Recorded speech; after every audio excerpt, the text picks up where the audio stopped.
Huwag pag-usapan ang hirap ng sitwasyon ng ibang tao. Lalo na kung puro panghusga ang mapupuna mo sa kanila.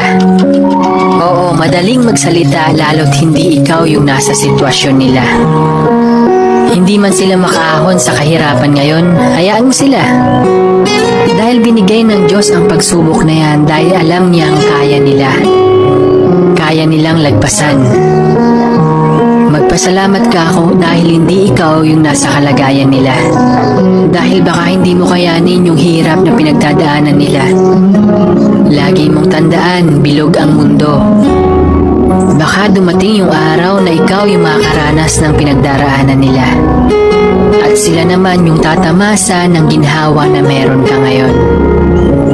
Kaya huwag magsalita ng tapos.